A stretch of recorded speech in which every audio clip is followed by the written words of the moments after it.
Thank you. It's an honor to be here.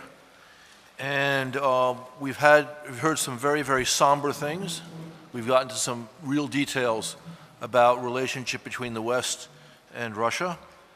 And I would like to turn this to a slightly more optimistic theme and to take a look at some more general points that we perhaps haven't considered. I think everyone in this room, everyone on the planet, is actually rather fortunate. We live in a historically unique and blessed period. Never before has the globe experienced such peace and prosperity. The greatest destruction in world history grew from two wars in the heart of Europe, World Wars I and II. Since 1945, not once have great powers entered into a hot war one with the other, despite all the tensions of the Cold War. And there's no question that great wars are the great destroyers of prosperity. And never before in history has there been such prosperity. At the start of the Industrial Revolution in 1800, over 99% of the population of the globe lived in extreme poverty. In 1946, a year after World War II ended, over 70% of the globe lived in extreme poverty. Today, that figure is under 10%. That's absolutely extraordinary. And I'm telling you this not to make us feel good, although we could probably use to feel good after some of the things we've heard this morning. I'm telling you this to understand the framework in which this extraordinary peace and this extraordinary prosperity have been created. And that framework are the institutions that were created in 1945 and afterwards. I'm referring to the IMF, the Bretton Woods Institution, the IMF, the World Bank, the UN. I'm referring to some institutions which are perhaps a bit more controversial in this room, NATO, the Common Market, and the EU, which followed the Common Market, the General Agreement on Taxes and Tariffs, which became the World Trade Organization.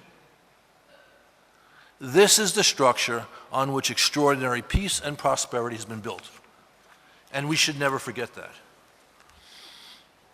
Maintaining this order serves the interests of all peoples, and I would hope of all states.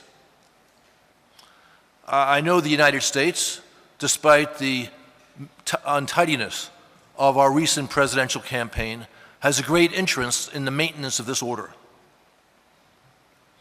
And of course, an important part of this order is what we've been discussing here this morning, which is improving relations between the United States, in particular, and Russia, but the West and Russia.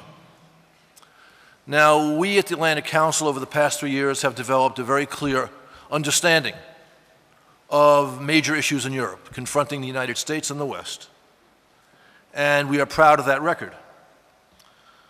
But we also understand the need to cushion some of the tensions that have arisen over the past several years.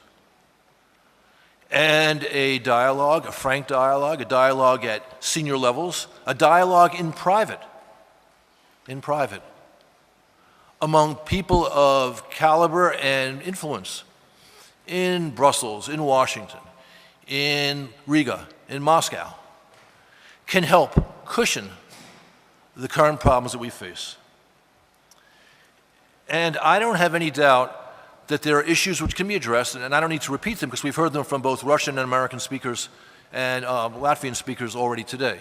But certainly deconfliction ranks at the top of the list, arms control, and other things. I also believe, to be a little bit ambitious, that there's an opportunity waiting Moscow and Washington, and more broadly Brussels and Berlin, in Syria. I'm not sure we can tackle all and perhaps the most difficult of issues confronting us right now, although I'd love to be able to. But I know we at the Atlantic Council can pursue this dialogue while at the same time maintaining our strong support for free sovereign states in Eurasia who can choose their own future, both domestically and internationally, and maintain their territorial integrity. We can maintain our support for those principles, pursue policies which brush with those principles, and pursue dialogue with our friends or restored friends in Moscow. Thank you.